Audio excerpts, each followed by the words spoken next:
A Ter a Distância é uma adaptação das atividades de assistência técnica e extensão rural do Bahia Produtiva, projeto do Governo do Estado da Bahia, por meio da Secretaria de Desenvolvimento Rural do Estado da Bahia, executado pela CAR, Companhia de Desenvolvimento e Ação Regional, com recursos provenientes de acordo de empréstimos com o Banco Mundial.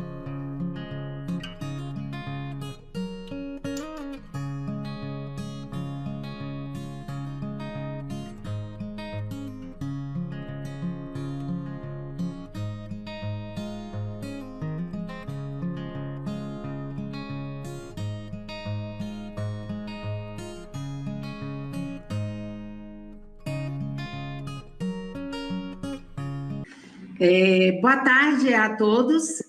Para quem não me conhece, meu nome é Elza Mendes, assistente social, responsável pela coordenação pedagógica do lote 25 Bahia Produtiva, por meio da Copersuba, cooperativa atuante aí há mais de 20 anos, a qual eu faço parte da equipe, assim também de estar atuando nesse lote aí com muitas experiências aí incríveis. Bem-vindos a todos a mais uma discussão virtual referente ao Até à Distância, que visa promover a continuidade dos serviços de assistência técnica e extensão rural aos dirigentes, agricultores e agentes comunitários rurais, ACR e ACAS, os empreendimentos apoiados pelo Bahia Produtiva. Projeto do Governo do Estado da Bahia, por meio da Secretaria de Desenvolvimento Rural do Estado da Bahia, executado pela CAR, Companhia de Desenvolvimento e Ação Regional, com recursos provenientes de acordo com o empréstimo. Maravilha, né? Vamos aproveitar o momento para parabenizar o comprometimento e a seriedade do nosso governo do Estado e a todos esses órgãos que têm trazido para a zona rural perspectivas de melhorias na qualidade de vida de todos esses agricultores. Muito bom mesmo. E para o nosso bate-papo de hoje, com o tema Recuperação de áreas degradadas, manutenção e preservação dos recursos hídricos, estamos aqui com a Alana Azevedo, ela que é engenheira agrônoma e está na coordenação de campo do lote 25, Bahia Produtiva, assim também Gleuso Xavier, técnico em agropecuária, que faz parte aí da equipe também. E o nosso convidado especial de hoje está aí com esse jovem, com a bagagem enorme, que é Kaique Brito, consultor ambiental. Tenho certeza que sairemos daqui hoje com um conhecimento enorme aí através desses grandes profissionais. Passo aí a palavra para a Alana, depois Gleuce, e em seguida aí para o nosso convidado, Kaique. Boa tarde. Boa tarde aos meninos aí, o pessoal da série Agricultores que estão online aí. É um prazer mais uma vez estar aqui com vocês. Hoje com o nosso convidado aí, né, Kaique. É um grande referência aí nessa área de recuperação de área degradada, vai falar um pouco para a gente sobre a preservação de recursos hídricos também. Elza já me apresentou aí, meu nome é Alana Azevedo, sou coordenadora de campo, né, da equipe do lote 25 do Bahia Produtiva. Não vou me alongar muito para a gente conversar aí durante a live. Bem-vindo a todos.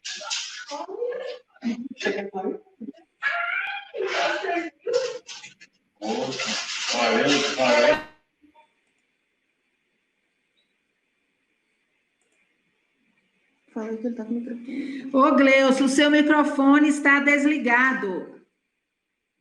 Gleuson? O seu microfone está desligado, Gleuson.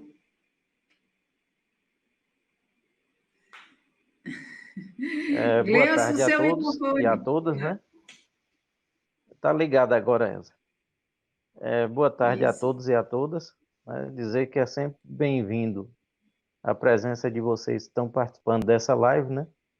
É sempre bom estar conversando sobre essa questão da recuperação de áreas degradadas e manutenção e preservação dos recursos hídricos, queremos dizer que todos os empreendimentos que nós acompanhamos têm problemas ambientais relacionados a essa questão, e aí nós devemos nos atentar, né, para as orientações que vão ser passadas nessa live, né, dizer que é uma satisfação também estar presente nesse momento. Desde já a gente agradece e vamos ouvir o nosso companheiro aí, Kaique.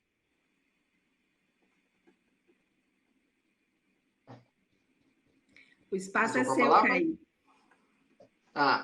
Gente, boa tarde, tudo bom? Muito obrigado. Eu que agradeço a todos vocês pela presença, pela disposição de estar aqui com a gente.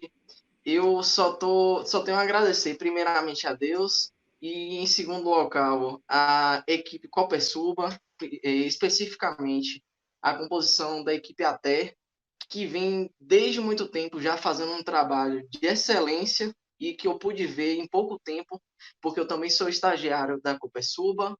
Essa equipe me abraçou e me trouxe, assim, de um curto período de tempo, um enriquecimento na minha gestão pessoal e tanto em questão de conteúdos. Então, assim, desde já agradeço a todos vocês e bora para action, né?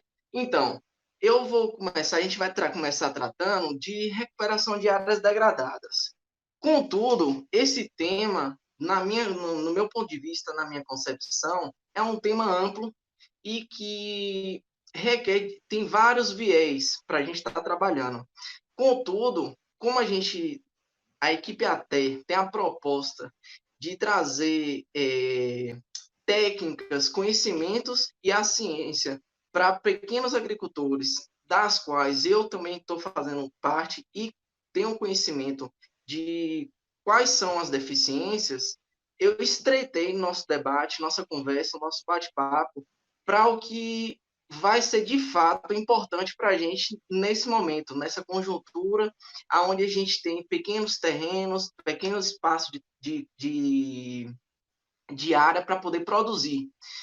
E uma das grandes dificuldades que a gente tem visto e debatido entre a gente cá, quando eu digo a gente cá, equipe técnica, é a questão do empobrecimento do solo ao passar dos anos.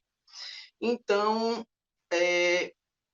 as sugestões, a ideia daqui é a gente debater e baseado em ciência, baseado em estudos e baseado em práticas que já aconteceram para poder a gente estar aqui podendo falar um pouquinho mais a respeito.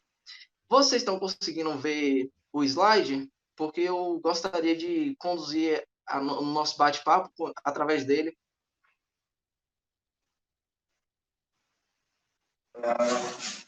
Tá vendo sim, Kaique. Pronto. Beleza. Então, vamos partir do princípio do que são áreas degradadas. Áreas degradadas, do nosso ponto de vista, do que nós estamos buscando aqui, são áreas em que a gente vai ter problemas com a nudez do solo, ou seja, falta de vegetação, processos que são visíveis a olho nu, que são processos que provêm de aspectos físicos. Esses aspectos físicos são aqueles que a gente consegue ver, a exemplo dessas imagens que estão aí na tela de vocês.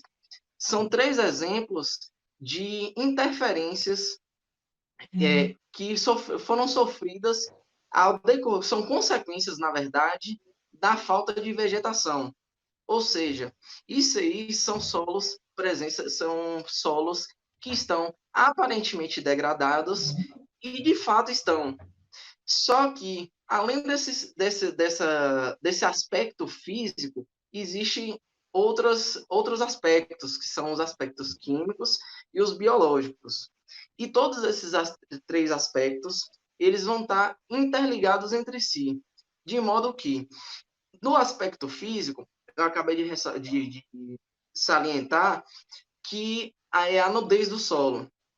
A falta de vegetação faz com que, por exemplo, quando ocorre uma chuva, a gente tenha o carreamento do solo, daquela parte, daquele maciço que está ali em cima, que isso se chama movimento de massa. Então, esse carreamento são exatamente daqueles 20 primeiros centímetros, 30 primeiros centímetros que a gente tem no solo. E que, para o nosso desprazer, é a parte que mais nos interessa a princípio, porque é onde que a gente planta, é onde que a gente produz, é onde que a matéria orgânica se concentra e a gente consegue ali fazer uma produção, produzir, colher e se manter. Então, partindo desse princípio, quando ocorre esse carreamento, aspectos químicos vão ser levados em consideração, porque os aspectos químicos que a gente vai tratar aqui se refere à questão da fertilidade do solo, da disponibilidade dos nutrientes que esse solo tem e que ele pode disponibilizar para as plantas. Porque uma coisa está um pouco... andam juntas, mas não são iguais. A disponibilidade de nutrientes do solo e a disponibilidade de nutrientes para a planta. A gente vai falar um pouquinho, aguenta só um pouquinho que a gente vai falar sobre isso aí um pouquinho mais à frente. E aspectos biológicos que a gente pode estar tratando aqui é a respeito da vegetação em si. Animais que podem estar trazendo, levando sementes, pode estar polinizando outros ambientes e tudo mais.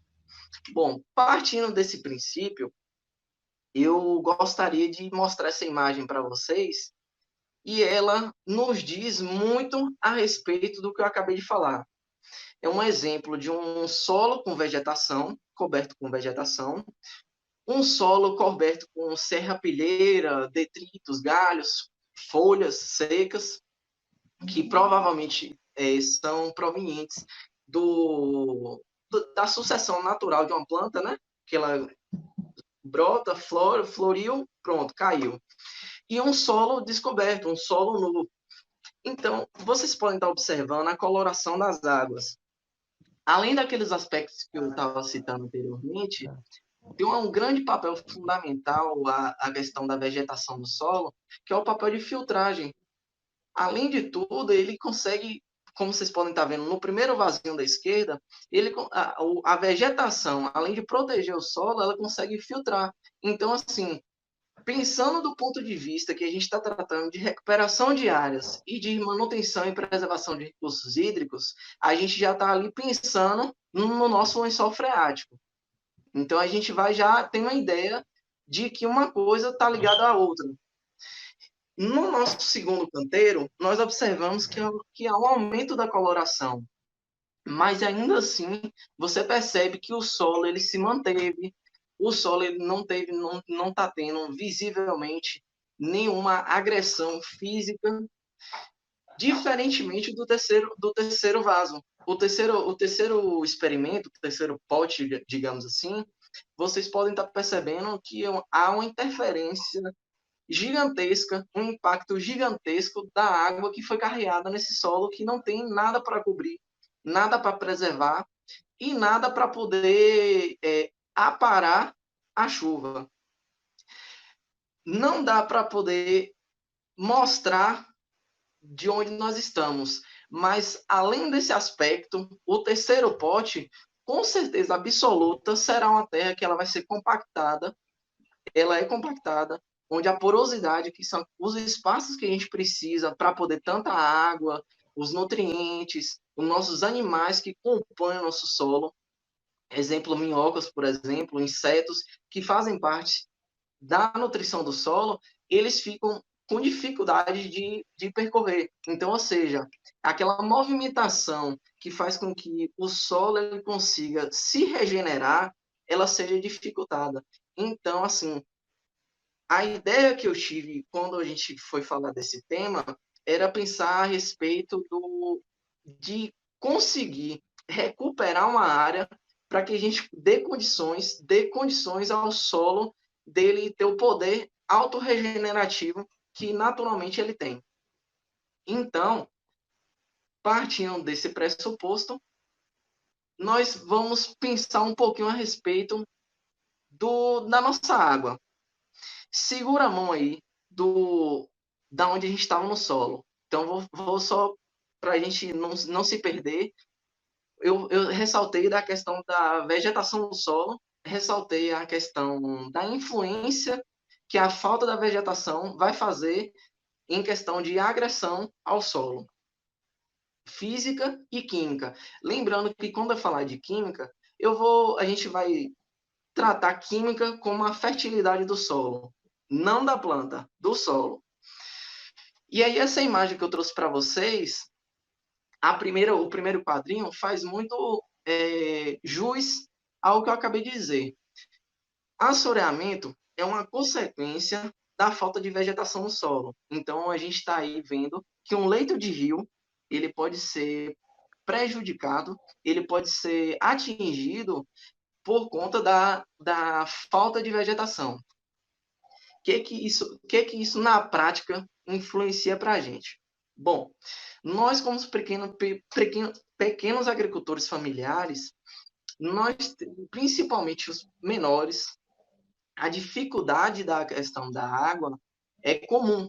A gestão dos recursos hídricos é comum, a dificuldade de armazenamento, a inconstância das chuvas. Então, o que eu quero dizer com essa minha fala? Que se nós pararmos para pensar no que é de alicerce nosso, o que serve de base para a gente tem que pensar que o ciclo da vida, o ciclo do solo e da água, ela vai estar enraizado nas coisas simples, que é água e solo. Então, se a gente tem um solo bom e a gente tem disponibilidade de água, num determinado espaço que está pobre, a gente consegue aumentar a produtividade, não é isso? Então, eu achei de extrema importância essa questão da live de hoje, que é esse tema, por conta do que a gente tem tratado. Quando eu vou dizer a gente agora, a gente é a cooperativa e a equipe até, que vem trazendo conhecimento desde muito tempo para que a gente consiga aumentar essa produtividade. Então, com base em leis, com base na lei da Política Nacional do Meio Ambiente, com base na Lei Nacional de Águas, que representa a 225, a gente tem algumas coisas que a gente tem que levar em consideração. A questão de preservação, tanto do leito do rio, quanto do lençol freático, quanto da mata ciliar. Aí, quando a gente falar da mata ciliar, nós vamos pensar ali no olho d'água, a gente vai pensar nas nascentes. Num empreendimento que a gente visitou, que foi um empreendimento quilombolas, houve um questionamento lá acerca, na época, de como faríamos a recuperação da mata ciliar que estava correspondendo à nascente que eles tinham. Então, levantou-se, na verdade, o questionamento da importância. E como no dia não era muito propício, hoje eu vou estar podendo esclarecer só um pouquinho da importância. Eu não vou estar aqui esclarecendo passo a passo de como fazer uma recuperação ou então de como fazer um manejo. Eu estou aqui esclarecendo a importância, os pontos que a gente vai estar levando em consideração, quais são as influências e quais as consequências, certo? Então, vamos voltar para o primeiro quadro. Todos nós dependemos de água e muitos empreendimentos, eles têm rios perto, conseguem leito de rio, nascente, açude, poço artesiano, cisterna. De alguma forma, tem alguma captação de água, de alguma forma tem água presente ali perto. Então, a questão do rio, em comparação com a lei, a gente vai trazer a questão da preservação da mata ciliar de 30 metros da largura do rio até 30 metros cá para fora. Esses 30 metros, tanto de um lado quanto do outro, eles irão servir para poder, eles preservados, com certeza, eles irão servir para poder aquele ecossistema que está ali presente ser preservado e ter um poder de autorregeneração em alta. Esse poder de autorregenerativo, vai nos proporcionar um rio que ele não tenda a ser escasso. Ou seja, ele não seja sazonal, não seja de temporadas em temporadas. Então, a gente, com essa preservação, a questão do escoamento superficial, que eu citei agora há pouco, a questão do carreamento de massa, que eu citei agora há pouco, essas coisas não irão acontecer. O fato dessas coisas não acontecerem, elas vão favorecer o bom funcionamento do rio. O rio, a água do rio vai correr normalmente. Por que que isso é uma preocupação para a gente? Pensa que eu tenho uma propriedade que ela está próxima a algum rio. E antes desse rio, antes de chegar na minha propriedade, o rio ele vem correndo pelo seu leito normal, pelo corpo hídrico normal. À medida que ele vem correndo, ele passa por diversos pontos, diversos faixas e pedaços que ele não tem mata ciliar preservada. À medida que essa terra, esse deslocamento de massa vai encostando no rio, que ele vai afunilando o rio, aquele pedaço, aquele trecho, a gente que está cá embaixo sofre as consequências dessa falta de preservação, dessa falta de cuidado que houve anteriormente a nós. E, consequentemente, as pessoas que estão depois de nós sofrerão ainda mais. Então, se a preocupação que a gente tiver for posta em prática, é como um todo. A água é um bem comum a todos, o solo é um bem comum a todos, e a produtividade que as famílias que trabalham com a agricultura familiar, os pequenos produtores, também fazem parte desse sistema. Então, do leito do rio, antes do leito de se formar um rio, existe uma nascente, ou então um olho d'água. Lá na comunidade quilombola, inclusive, é porque me veio à memória ela muito bem, existe lá uma nascente. Então, assim, foi por conta dela, inclusive, que eu fiz questão de colocar essa imagem, por conta, assim, a poluição, a degradação e até mesmo os processos naturais que ocorrem, eles vão influenciar diretamente nesses olhos d'água, nessas nascentes, nesses recursos. Daí a preocupação da legislação em manter uma preservação de 50 metros da nascente em um raio de 50 metros, para cá para fora, como está mostrando na imagem para vocês. Esse parâmetro, esse tamanho, esse raio, ele influencia muito no aspecto que a gente vai ter de segurança. Porque, assim, a conjuntura do nosso país, em relação à fiscalização e à degradação ilegal, a gente está numa situação que é complicada para todos. E, geralmente, o pequeno produtor é quem mais sofre, quem mais tende a sofrer. É assim, acho que com tudo na vida, a corda geralmente quebra para o mais fraco. Dificulta para o médio e para o grande. Existem ainda soluções financeiras para poder estar tratando disso. Contudo, mesmo que existam todo o dinheiro do mundo, todos esses recursos, se não tratados, se não cuidados, se não houver manutenção, preocupação e rigorosidade em se cumprir a lei, que a lei não está aí para poder apenas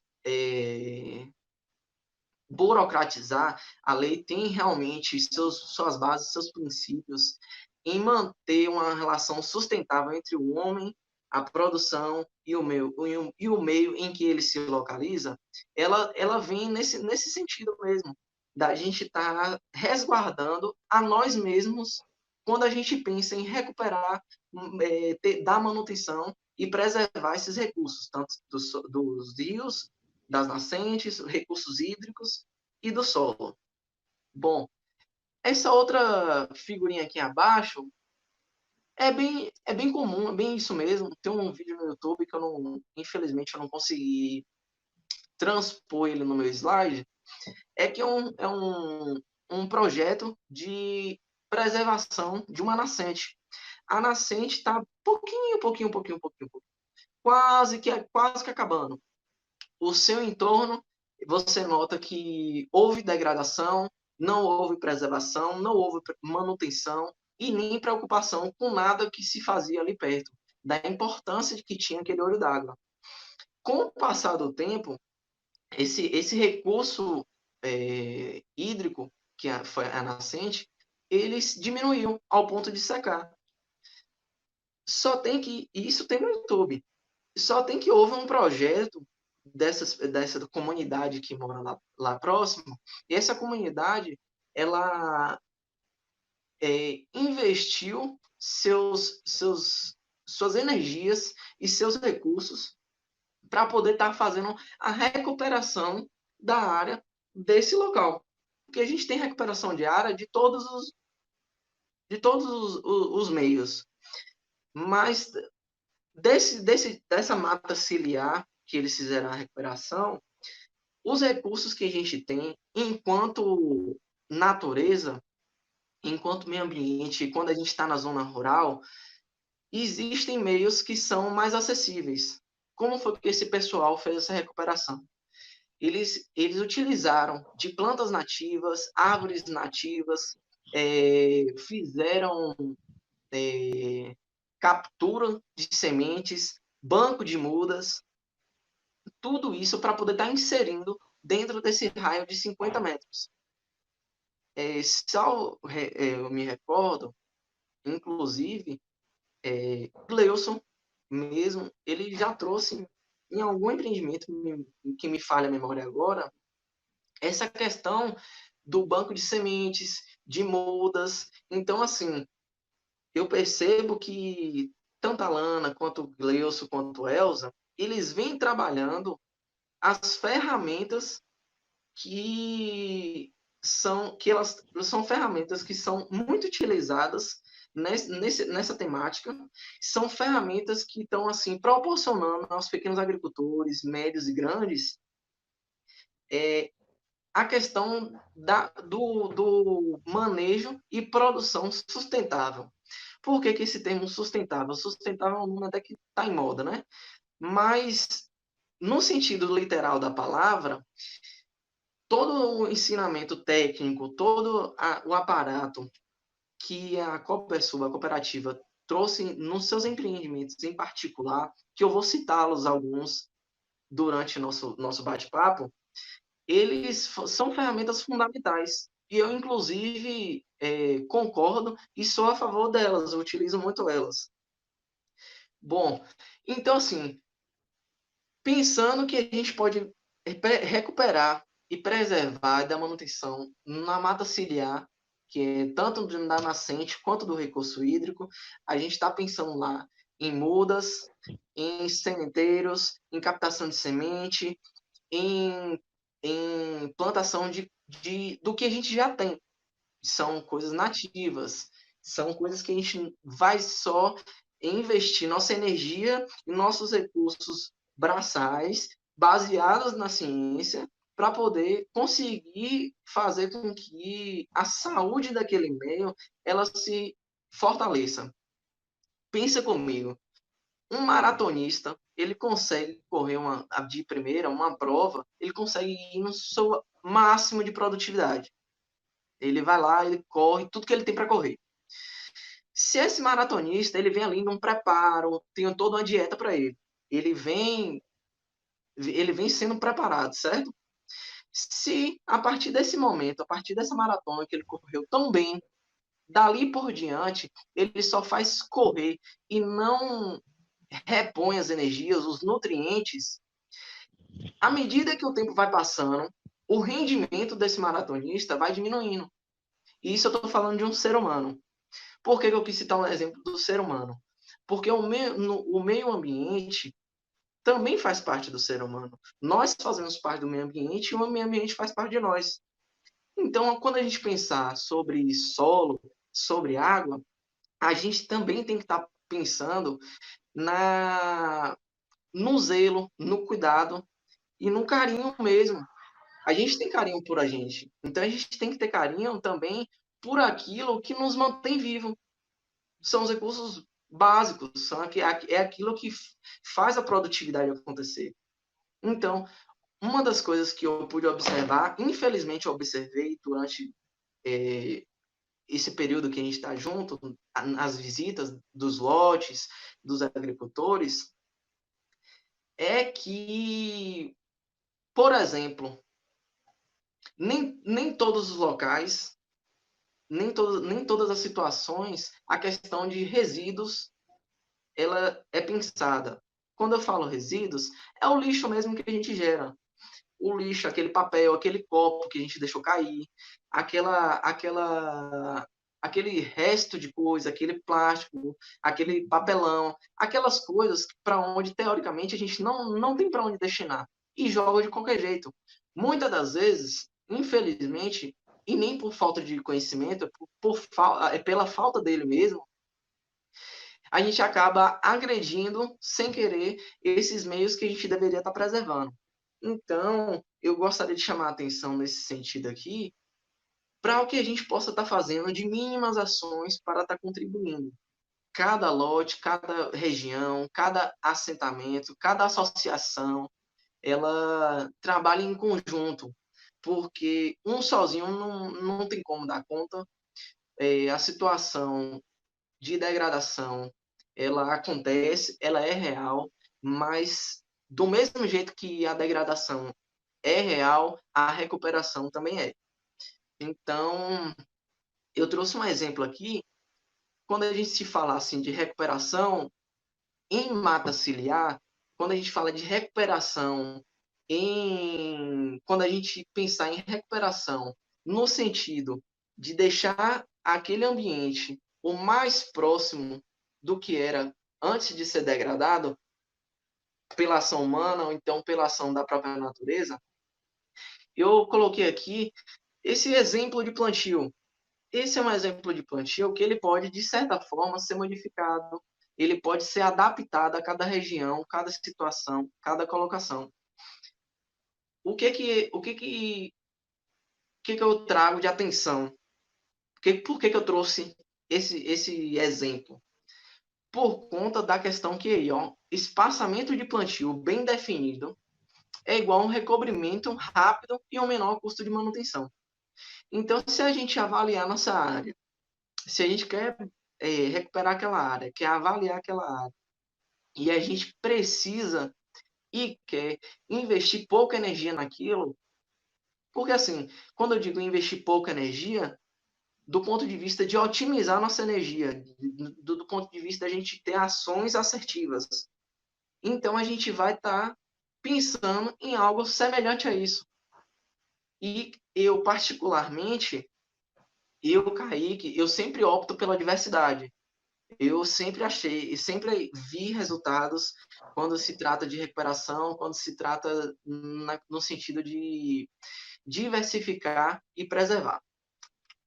Bom, então, assim, o que veio na minha mente agora, lembra aqui, ó, vamos traçar aquela linha de raciocínio novamente.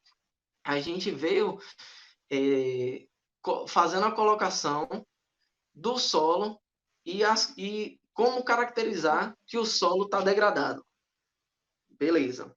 Fomos ali para os recursos hídricos das nascentes, leitos de rio e da mata ciliar, que essa mata ciliar é uma mata que é preservada por lei, que é chamada de APP, que é a Área de Preservação Permanente. Nos rios, são de 30 metros de cada lado. Na mata ciliar, é um raio de 50 metros. Então, ali, a gente está recuperando de forma a trazer o mais próximo possível do que a natureza fez. Então, assim, da vegetação, se for na mata, numa região que seja Mata Atlântica, então pronto, vamos pegar aquelas espécies ali próximas e fazer a condição mais favorável para que naturalmente esse processo se termine. Beleza? Entendido aí? Pronto. Gente, inclusive, se tiver alguma dúvida, alguma coisa, vocês podem estar perguntando e a gente vai, se eu souber, claro, a Kaique, gente eu só está queria respondendo. dar Se uma. não, pode ficar à vontade, Lucas. Eu só queria dar uma contribuição, porque talvez eu sei que tem muitos agricultores que estão nos assistindo aí, mas de certa forma fazer um apelo, né? Porque as áreas de produção que a gente tem observado, tanto em todos os empreendimentos que a gente tem observado, elas estão no modo de produção que elas não são sustentáveis. E precisa criar essa metodologia, ou talvez de qualificação do produtor, ou do agricultor, né? Ou dos nossos ACRs, para estarem mobilizando esses agricultores, até sensibilizando aí a forma mais sustentável de cultivar essas áreas, né? E tornando mais produtivas. A gente tem observado que assim as pequenas propriedades elas estão adotando um modelo de produção do agronegócio e colocando dentro de suas propriedades, traduzindo, né?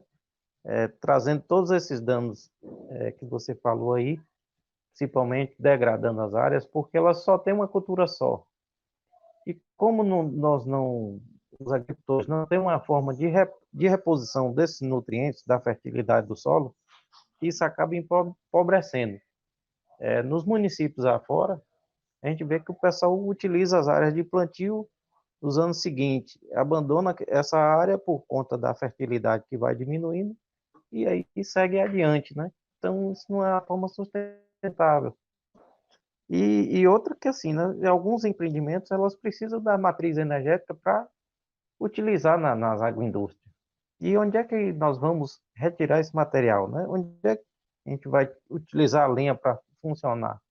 Então, aí se faz todo necessário e a gente adote medidas, né? E os agricultores, principalmente, façam uso dessa nova forma de cultivar, que a gente seja autossustentável nos meios de produção, né?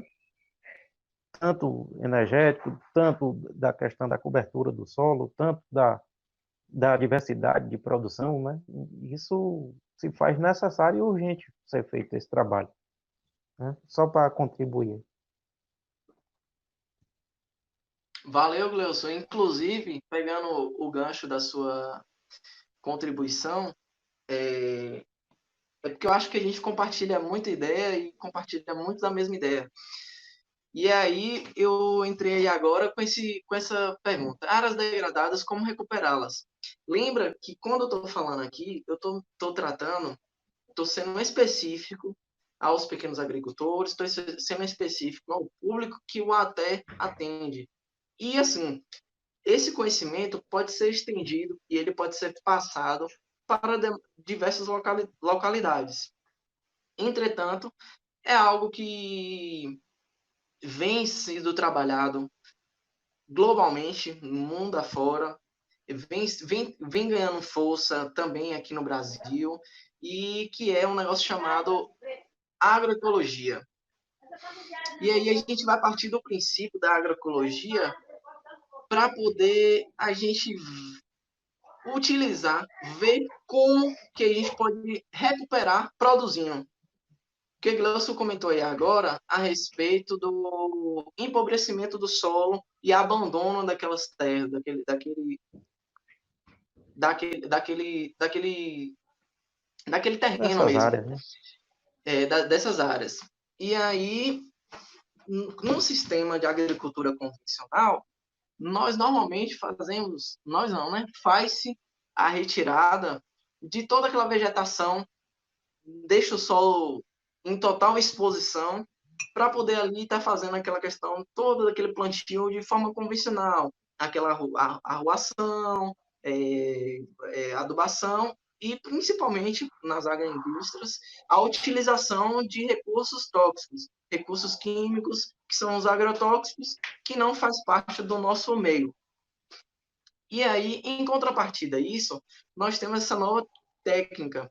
Nova, assim, estou trazendo para vocês hoje. mas ela já vem sido trabalhada há um certo tempo. Então, partindo desse pressuposto, inclusive, eu queria só fazer um adendo. Na live do Nielson Pereira, o engenheiro agrônomo que teve, se eu não me engano, foi semana passada ou retrasada, ele comentou com a gente sobre a outorga d'água. E aí, eu queria só fazer uma observação que ressaltar primeiramente a importância desse documento, dessa outorga d'água, e lembrar que a outorga d'água, além de ser um documento que regularize o seu ponto de retirada, você pode estar, juntamente com esse documento, trazendo dados da qualidade da água, da questão do estudo do perfuramento do seu lençol freático, em que condição aquele lençol freático está. Então, quando a gente está falando aí de recursos hídricos e preservação do rio, do leito do rio e da nascente, a gente também tem que lembrar que tudo isso também vai influenciar naquele lugar que a gente retira a água. Então, eu queria ressaltar a importância dessa outorga de água que foi mencionada lá atrás e que ela vai influenciar também no nosso ponto de hoje, no debate de hoje, que influencia, inclusive, na nossa recuperação de áreas. Pronto. Com essas imagens aí, fica mais ou menos intuitivo a gente perceber o que é a diferença da agricultura convencional para a agroecologia. De primeiro ponto, uma usa agrotóxico e outra não. Começamos daí. Uma tem veneno e a outra não. Bom, partindo desse princípio, primeiro nós tem um quintal aí, uma horta que está sendo produzida por pessoas, que inclusive eu tirei essa foto da internet. Vocês podem estar percebendo que esse solo ele já é um solo coberto. Seja coberto por serrapilheiras, seja coberto por galharias, seja coberto por biomassa. E aí, esse solo, eu tenho certeza absoluta que se fizer uma leira ao lado dessa mesma leira e não cobrir o solo, a frequência com que você tem que irrigar uma vai ser muito maior do que a outra. Solos cobertos, eles chegam a reter a água no próprio solo cerca de 20 a 30%.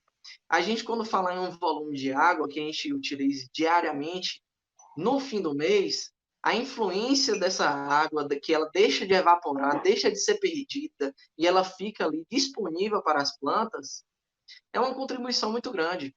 Então, além disso, a gente tem a questão dos resíduos. Eu coloquei essa imagem aí do lado, ela tem um pouco da característica assim do que acontece no processo. Foi uma imagem que eu conseguia de mais fácil assim, entendimento, mais prático para mim mesmo, até para poder estar tentando falar sobre que esses resíduos vegetais e animais, eles são decompostos naturalmente e eles vão parando, se vocês puderem ver, eles vão meio que circulando para dentro do solo. Esse revolvimento natural que acontece, essa questão de ter árvores, biomassa, frutíferas, leguminosas, o solo está coberto, a vegetação, tudo isso aí envolto, faz com que o solo ele comece a ter capacidade de regeneração. O que a gente precisa pensar é que a gente precisa dar condições para que isso aconteça sozinho. A ideia não é que a gente fique tentando sempre estar recuperando. Não. O quanto antes recuperar, o quanto antes a gente pensar sobre isso, vai se tornar melhor, mais fácil e mais barato. Quanto mais tempo a gente planta sem pensar no nosso plano futuro, que nosso plano futuro a gente resguarda através da recuperação de áreas, mais difícil vai ser nosso cenário nos próximos anos. Então, aqui nós temos uma outra situação. Curvas de nível. Quando a gente fala de agroecologia, solo coberto, vegetação em alta, nós temos que nos atentar para uma questão. que é essa técnica de curvas de níveis que a gente vai alinhar com a agroecologia. O que eu quero dizer com isso? O que pode se pensar com essas curvas de nível? Essa imagem que vocês estão vendo, ela é uma plantação que foi feita, que inclusive eu não sei do que é, assim, de longe. Ela não tem ordenação. Ela, se vocês puderem perceber, ela foi feita arruada, sim, foi feita arruada, mas ela está sendo plantada de forma convencional. Ela desce o sentido morro abaixo. Se vocês conseguirem perceber, ela vai junto com o sentido do morro abaixo. A falta de vegetação no solo. O que nessa situação pode acontecer?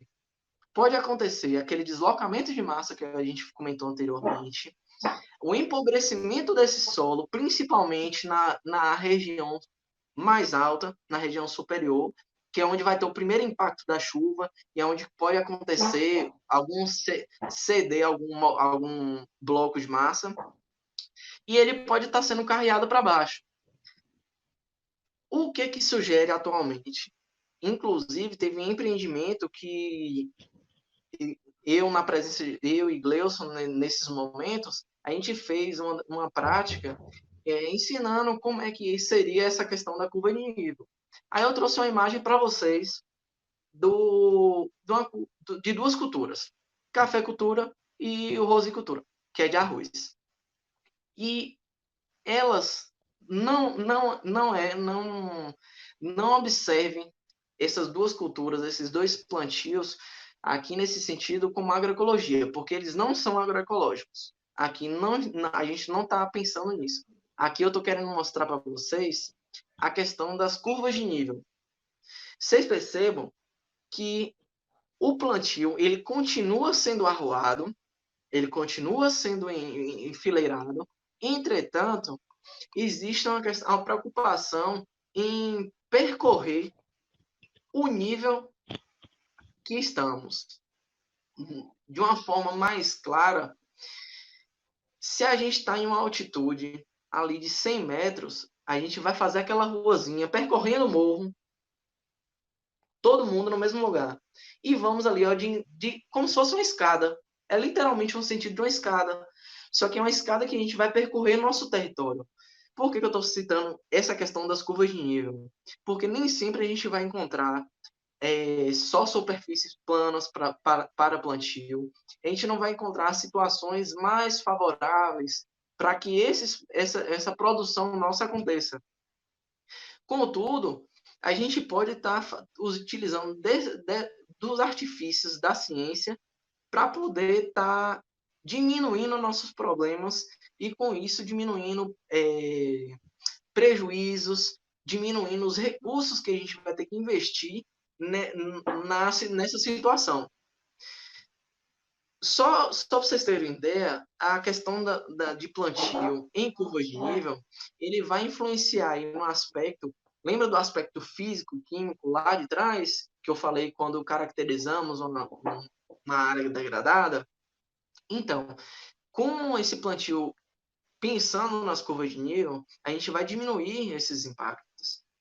A gente vai diminuir, só em pensar no plantio, em curva de nível, a gente consegue diminuir o impacto do escoamento superficial, que é a velocidade com que a água vai correr, a gente consegue diminuir a perca de matéria orgânica daquele horizonte que a gente está precisando dele, e com isso a gente também vai evitar um risco de, por exemplo, perder uma parte da produção. Bom, então a gente falou de recobrimento do solo, né?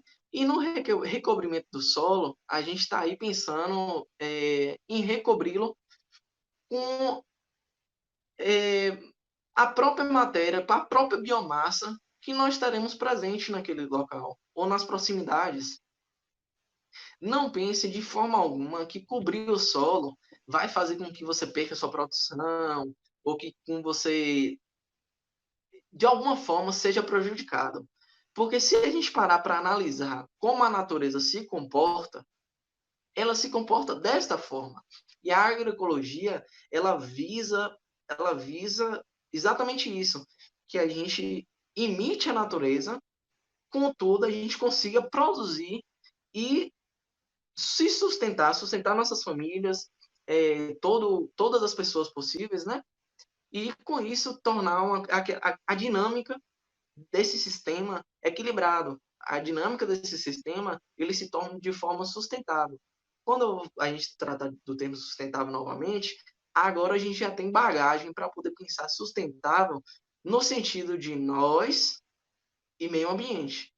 Porque agora a gente já está com a prática da agroecologia, pelo menos no seu território, a gente está ali voltado para poder ter ciclos e mais ciclos, gerações e gerações. Na verdade, a geração que mais vai sentir o impacto de não fazer esse tipo de prática, não imitar a natureza em sua forma natural mesmo, é a de agora. Porque a partir do momento que nós começamos a inserir essas práticas, nós começamos, a partir dali, ter outras perspectivas futuras.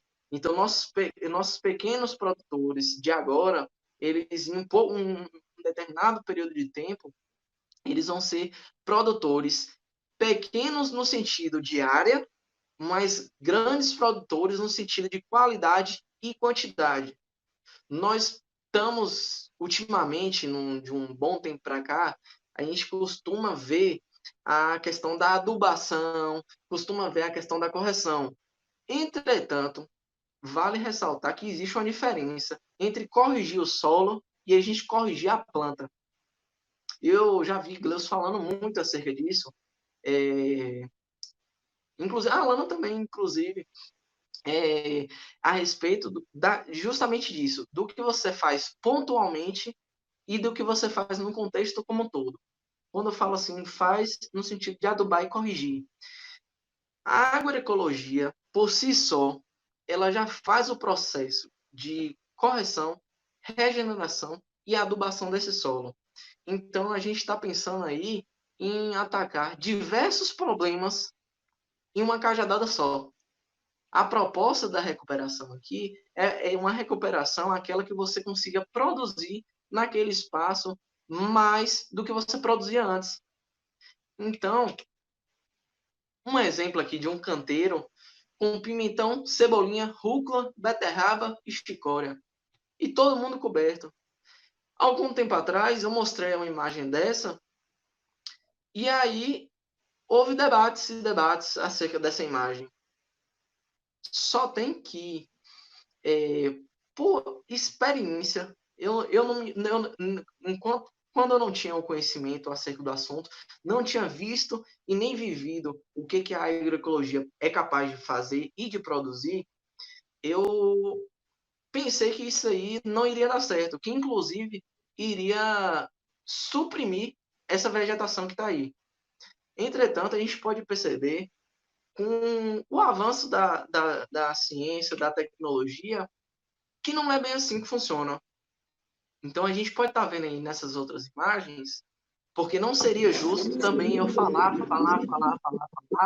e não trazer nenhuma prova, né, digamos assim, de que funciona, de que sistemas são altamente produtivos, são áreas pequenas, são áreas que elas têm uma diversidade de produção muito grande.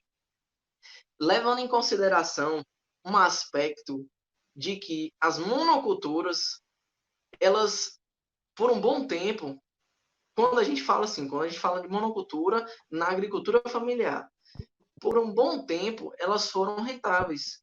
Só que é aquela historinha que a gente comentou um pouco tempo atrás. À medida que vai usando, o solo ele vai perdendo os nutrientes, ele vai cedendo para as plantas esses nutrientes. E se a gente não repor esses nutrientes, não fizer com que esse ciclo vá se auto-acontecendo, a produtividade vai cair.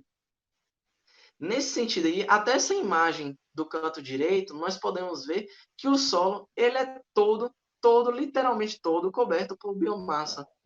E aí a gente pode estar vendo que a questão do financeiro vai influenciar muito. Quando eu digo financeiro, retomando aqui a parte que eu quase me perdi da monocultura, é que, por exemplo, há pouco tempo atrás, em Vitória da Conquista, a mandiocultura, ela estava valendo muito pouco.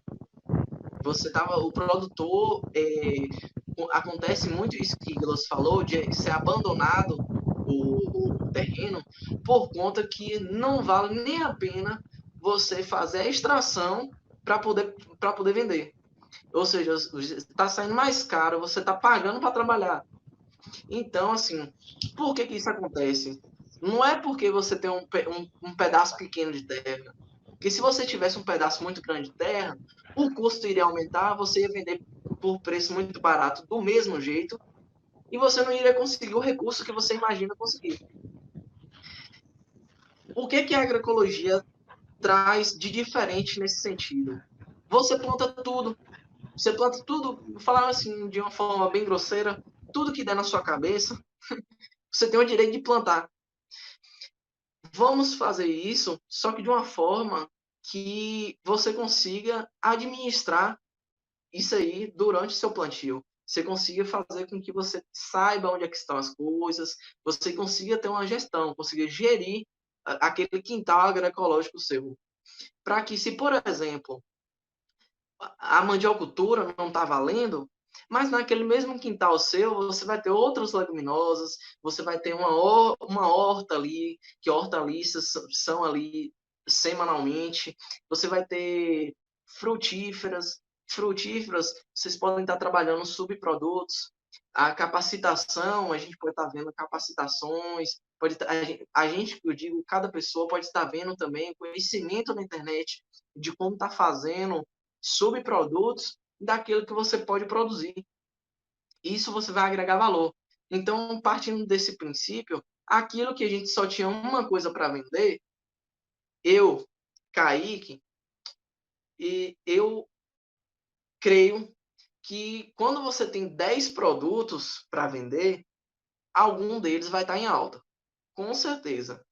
E é nessa intenção que a gente pensa em trazer a sustentabilidade e a produtividade financeira também para os nossos quintais agroecológicos, nossos pequenos produtores de agricultura familiar. Porque é uma dificuldade tremenda, é de partir o coração do meu ponto de vista, eu sou emotivo, e é triste para mim ver que, por exemplo, plantações de mandiocultura, plantações, estão, um trabalho, uma energia que foi disposta ali, ela não está sendo valorizada, ela está sendo perdida. Então, do meu ponto de vista, para o nosso terreno, no que a gente tem de realidade, eu não vejo uma realidade mais barata e que dê tão certo quanto a agroecologia. Posso estar equivocado na minha afirmação? Posso. Mas se eu tivesse um terreno, eu estaria fazendo agroecologia. Eu pude participar de quintais agroecológicos. Como Elza mencionou no começo, eu sou consultor ambiental e faço parte da equipe da engenharia, da Natureza Engenharia. E a gente acompanha uns empreendimentos, inclusive 2 especificamente, que eles fazem quintais agroecológicos. E a questão da produtividade deles é, do meu ponto de vista, alta. Eles não precisam, o recurso financeiro não precisa ir para outro lugar, eles conseguem se manter, conseguem adquirir bens, conseguem evoluir. Então, o meu alerta aqui, para poder a gente estar finalizando, para a gente estar assim, encerrando esse debate, é se alertar, se atentar para o que a gente pode estar fazendo de novo. Eu sou jovem, não tenho experiência, assim como diversas pessoas que estão me assistindo, inclusive a equipe que eu faço parte. Sou o chaveirinho da galera, mas eu pude contar com a boa vontade de todas essas pessoas de poderem estar me passando experiências, estar me passando conteúdo, me dar a oportunidade de estar lá vendo no campo o que é, o que não é de verdade, funciona, o que tem funcionado. Então, como o Gleison falou, eu ratifico e faço um apelo para a gente desconstruir o que estava lá enraizado desde muito tempo, para poder a gente perceber o novo cenário que está sendo inserido. E com isso eu agradeço minha fala, eu estou aberto a qualquer questionamento, eu agradeço a cooperativa, a equipe até, por estar me proporcionando esse momento ilustre, inclusive me fez até me inspirar em disseminar mais esse conhecimento acerca da agroecologia. Eu tenho um colega meu que ele está produzindo, na Chapada Diamantina, ele produzia morangos. E não deu certo, tentou vender morango de tudo que é jeito, não deu certo. Faz exatamente 1 ano, hoje é dia 25. Dia 20 fez 1 ano e 6 meses que ele começou a trabalhar com agroecologia. E eu vou abrir porque eu não estou citando quem é, então o tio dele estava dependente de recursos financeiros, sem trabalho, sem renda, sem nada. E aí, esse colega meu, ele é de Salvador, ele veio para a Chapada para poder ajudar o tio dele, que é sobrinho dele, no caso, né? Para poder estar implantando a trancos e barrancos, por conta do tio, esse quintal agroecológico. Hoje eles estão produzindo banana.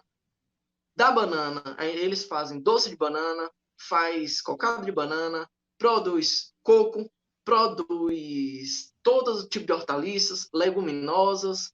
Eles estão produzindo cerca... Posso resumir? Pronto, posso. Ele saiu em 1 ano e 6 meses.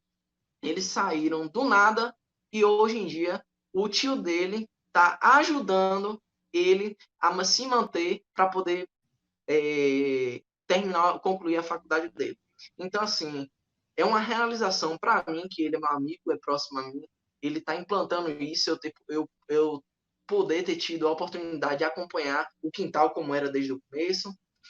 E aí é isso. Aí eu me encerro, agradeço ao IFBA também, porque os institutos federais, eles, no Brasil, pelo menos o IFBA, que é o que eu faço parte, eu pude contar com incentivo realmente de pesquisa, pude contar com viagens a congresso, pude contar com pessoas também capacitadas, tão quanto esse pessoal da Copersuba, que são maravilhosos. E agradeço também a Natureza Engenharia, que é uma empresa que eu montei com a equipe de 2 colegas, sou eu, Caio Botelho e Manuel Messias. Nós 3 somos graduandos, vamos nos formar em breve, com fé em Deus, mas que a gente já tem partido para campo, visto e vivido que a questão da agricultura familiar como um todo, e que tem como a gente fazer acontecer. Aí eu encerro minha fala, agradeço a atenção de todos. Estou aí. Kaique, ainda não vai encerrar, não, que tem umas perguntas aqui, viu? Pronto, estou aí. Tem aqui uma pergunta de Ailton, que eu vou clicar aqui na pergunta dele para a gente visualizar melhor. Hoje já é muito comum o uso do trator sem as devidas técnicas. Poderia falar um pouco sobre a contribuição dessa prática na degradação do solo? Então, o trator, foi bom esse questionamento, porque esse questionamento ele vai servir para demais pessoas. A questão do trator, ele vai continuar sendo utilizado, ele pode sim ser utilizado. Entretanto, a partir do momento que o quintal agroecológico está implantado, a gente não tem mais o porquê dele ser utilizado. Não é porque não pode, porque não deve, é porque não tem um sentido de ser utilizado. Daquele momento em diante que o quintal agroecológico está implantado ali, a gente consegue fazer com que não tenha necessidade. E antes disso, por que eu falei que a gente pode estar utilizando esse trator? Porque lembra que eu citei das curvas de nível? Então, a gente pode estar fazendo aquela primeira desagregação do solo, aquele primeiro tratamento do solo, que o solo está nu, que o solo ainda não está revolvido, não está em condições propícias nenhuma, a gente pode estar utilizando o trator ali para poder a gente estar fazendo, delimitando essas curvas de nível, e a gente pode estar ali trabalhando com ele nesse sentido. Depois do quintal implantado, que o solo está recoberto, que tudo já está acontecendo como os conformes, não faz sentido. Então, aí você já deixa de ter um custo de manutenção com o trator. Então, já tem uma vantagem. Tem mais uma outra perguntinha aqui, de Dalvan. Deixa eu clicar aqui. Eu acho que saiu aí na tela. Eu gostaria de saber sobre os poços artesianos, se é permitido a abertura e se pode agredir o solo. Então, a questão dos poços artesianos vai um pouquinho do que a gente estava pensando a respeito de quando Nielson trouxe para a gente. Podemos abrir o poço? Podemos. Só tem que... Como que a gente faz isso da melhor maneira possível? Precisa-se de estudo. Precisa de ter conhecimento topográfico, um estudo piezométrico que a gente fala, para poder a gente estar sabendo em que profundidade a gente vai encontrar nosso lençol freático, em qual a influência daquilo ali para o nosso meio, em que bacia nós vamos estar localizados, porque todo poço, toda região, a gente vão ser demarcadas, né, bacias hidrográficas. E com isso, a perfuração do poço é possível, sim. Contudo, eu saliento bem que a minha concepção é que sejam feitos estudos esses que estão inclusos na solicitação da outorga d'água. Esses estudos, eles vão dizer aonde que você vai perfurar, a profundidade que você precisa perfurar para poder encontrar, se você vai encontrar rocha, se você não vai encontrar rocha, porque também é um recurso que você vai investir naquele momento, seja um recurso financeiro ou energético mesmo, braçal, que ele pode ser perdido, ou então ele pode não ser tão bem aproveitado. Aí, respondendo a pergunta com sim ou com não, eu respondo sim. Porém, eu faço essas colocações. Eu sugiro que seja, sim, feita um estudo prévio e uma análise para poder ser assertivo. Do meu ponto de vista, todo o estudo e análise que é feito, a gente não está perdendo dinheiro.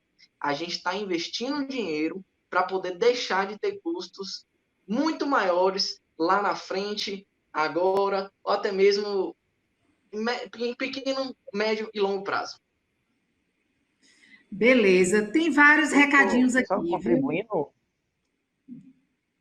Pode ir, Gleuson. Só contribuindo aí com o Kaique e dizer que, assim, né, o estudo, inclusive, da vazão agronômica dessa água, como é que ela vai ser utilizada e a forma que ela vai ser distribuída no solo, porque quem abastece o poço é chuva. Se nós não trabalhamos esses questionamentos todos que foram colocados por Kaique, nós vamos entrar numa situação climática desfavorável, ruim, e a situação é que, seja poço, seja nascente, ou que seja cisterna, elas irão secar, porque elas não estão, a chuva, ela não está abastecendo o nosso lençol freático, né?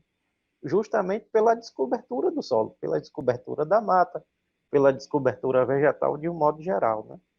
Então, ela precisa ser repensada, por isso essa da agronomia, que seja imediatamente recoberto o solo. Os agricultores precisam pensar nesse sentido da cobertura do solo.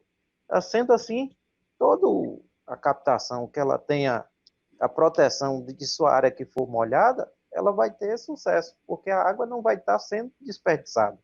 Ela não vai estar se perdendo para a natureza em forma de vapor, ou tampouco lixiviano. Porque beleza. Nós temos aqui mais uma perguntinha aqui de Jamires. Ô, Gleus, perdão, eu pensei que você tivesse terminado. Pode concluir, Gleus. Não, foi concluído. Ah, foi concluído?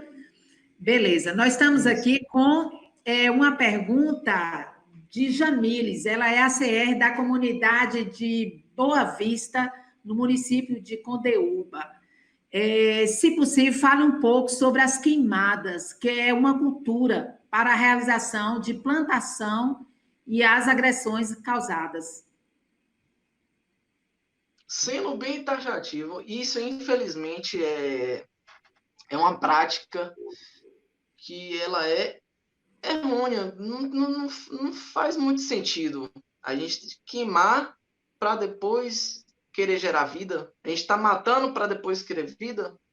Isso aí. Do meu ponto de vista, esse tipo de ação ela não deve acontecer. Inclusive, ela é passível de denúncia por qualquer cidadão. Qualquer cidadão. Se eu ver um tio meu fazendo isso, eu vou falar com ele. Se for possível, eu vou fazer uma denúncia. Não tem nada de mais nisso. A gente infelizmente, a gente tem muitos instrumentos legais que a gente pode estar contribuindo para o meio como um todo. E esses meios legais, às vezes, não são utilizados, às vezes por receio, por alguma outra coisa. Só tem que, quando a gente queima esse solo, aquela matéria orgânica, tudo bem que existem a questão da utilização de cinzas como minério e reposição de minério. Mas a queimada naquela região, ela vai matar toda a superfície, toda aquela matéria orgânica, tudo que a gente precisa de nutriente que está ali em cima, morre junto. Você vai empobrecer o solo no fim das contas, você vai deixar o solo nu, que não sobra nada, deixa o solo nu, e o processo disso, a longo prazo, ele, ao invés de favorecer na produção, a longo prazo, ele intensifica o empobrecimento do solo. Então, aquela ideia de queimar para poder plantar, ela não deve ser mais utilizada. Ela assim, não precisa nem de longo prazo. Em médio prazo, quem tem esse costume, esse mau hábito de fazer isso, percebe que a produção cai, mesmo com as mesmas condições que você estava. Aí, infelizmente, a gente, por conta disso, vem à nossa cabeça, remete à ideia de que, poxa, esse ano não deu bom. E às vezes a gente não se atenta que nossas ações vêm contribuindo para que não dê bom desde antes. Beleza, muito pertinente a sua resposta. Temos mais uma perguntinha aqui de Gilfredo. Ele é presidente da cooperativa CPC. A gente atende essa comunidade, essa cooperativa no município de Ribeirão do Largo, na comunidade de Prata. Talvez você já tenha falado. Caso contrário, você acha que é possível produzir de forma agroecológica em escala comercial? Com certeza. Com certeza. Uhum. Tem mais uma de Érica aqui. A gente já até extrapolou o nosso horário, mas a discussão foi tão pertinente, foi tão motivadora, né? Que a gente estava aqui contando os minutos para não terminar e a gente começar a fazer as perguntas. Eu sei que já extrapolou, mas a gente vai estar só lançando mais algumas aqui, viu, Kaique?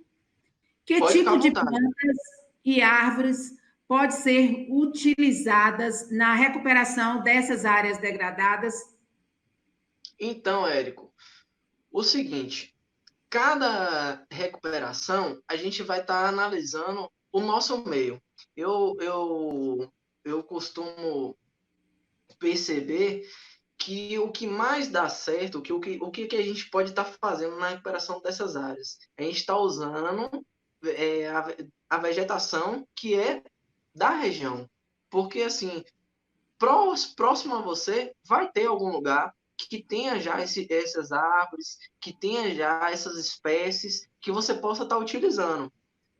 Isso para a gente estar fazendo a recuperação de áreas no sentido da preservação da APP e da mata ciliar. Quando a gente fala dos quintais agroecológicos, a gente vai pensar em espécies que poucas espécies, mas que elas produzem muita biomassa, frutíferas, e as plantações, as culturas que vocês desejarem plantar. Mas, em geral, assim, a gente vai estar sempre utilizando as próprias espécies que já estão ali presentes, porque elas já fazem parte daquele ecossistema. Uhum. Eu acho que encerra aí, né? Olha, eu queria assim agradecer aqui cada recadinho, né? Aqui de cada comunidade dizendo que está com saudade, que a live foi muito boa. É para a gente também. Hoje a gente atende, a gente acompanha 25 empreendimentos e assim, Kaique, traz assim uma preocupação muito grande porque nós temos algumas comunidades com áreas degradadas. A gente já até realizou algumas atividades em algumas comunidades, mas a gente sabe que essa discussão e esse aprimoramento, a gente tem que estar com ele contínuo. Né? Eu tenho certeza que a discussão de hoje, a nossa live de hoje, né, surtiu um efeito muito grande, não só para a gente aqui da equipe, né, do lote, mas também para os participantes. Você realmente foi bastante esclarecedor. Né? Eu anotei tudo, olha, meu caderninho está aqui, anotei tudo. Né? E você, na nossa equipe, Kaique, só soma, viu? Você trouxe assim uma bagagem e o seu comprometimento, a sua seriedade, isso tem somado muito para os nossos trabalhos. Uma pena, né, que a gente não está de forma presencial com as nossas atividades, mas essas ferramentas, elas têm trazido, assim, oportunidades muito grandes, né, e a exemplo, né, são essas atividades que a gente está realizando aí de forma remotas. Isso para a gente, assim, é só agradecimento, gratidão mesmo aí, né, aos órgãos e ao nosso governo do Estado. A Lana, acho que teve um probleminha no celular aí, teve que sair. Eu acho que a gente vai chegar agora para as nossas considerações, né, finais, e aí logo, logo teremos aí outras lives. A gente já tem aí uma oficina aí com o Kaique, né, acho que para a próxima semana, né, Kaique? Uma próxima oficina, eu não vou citar o nome aqui, que é surpresa. Eu vi uma perguntinha aqui, eu não me lembro mais de quem. Elza, vocês vão passar esse material para a gente? Sim, todo o material, né? Todos esses vídeos, essas lives, a gente vai estar passando para vocês, todas as comunidades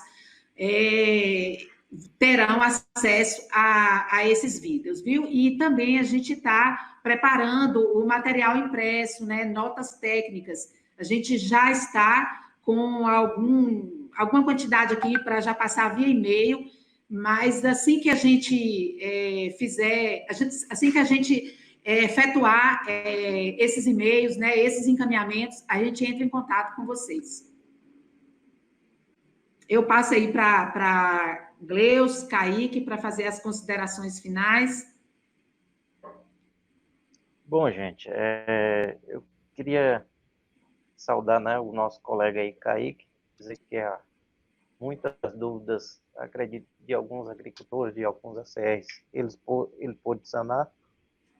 Dizer assim, né, que todos nós, principalmente agricultores e ACRs e assistência técnica, né, tem um papel fundamental aí de estar mobilizando os agricultores, de estar sensibilizando quanto a esse trabalho que precisa ser feito, principalmente voltado para a agroecologia, né, e dizer que todos nós temos que partir com iniciativa, seja na produção de muda, seja na construção do banco de sementes, seja na questão dos hábitos, né, culturais que precisam ser mudados, né, e sensibilizados, né. Então, eu queria parabenizar essas pessoas que participaram desse evento de hoje e dizer, né, que a gente precisa tomar iniciativa, ser militantes dessa causa, né. A gente vê os desastres ambientais, climáticos acontecendo de um modo geral. Então, o mundo se faz necessário o apelo, né, para que a gente mude os nossos hábitos.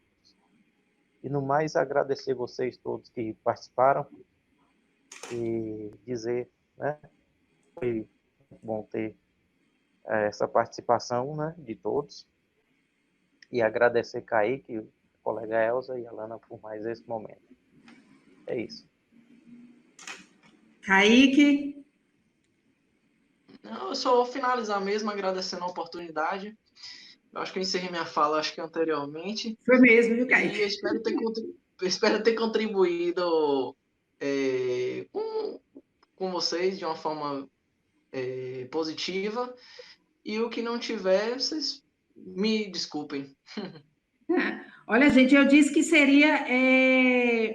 ia deixar para passar para vocês depois, né? Sobre a nossa oficina com o Kaique, mas eu já vou externar aqui para vocês.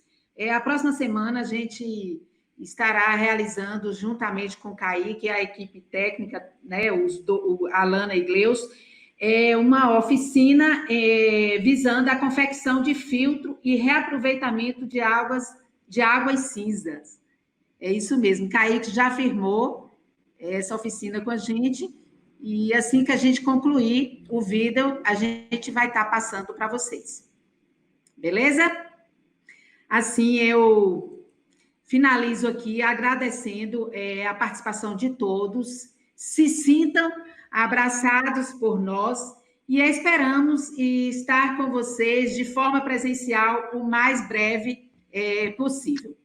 Leve aí às comunidades o nosso abraço e assim a gente espera, né, contar com a participação de todos nas nossas atividades remotas, que a gente ainda não tem uma previsão de quando vai estar chegando ao término, né? Porque a pandemia ela ainda está aí presente e esse projeto aí, né, é um projeto do governo do estado para as atividades, né, não pararem, para que elas continuem. Então, saiu aí, né, esse edital do plano emergencial.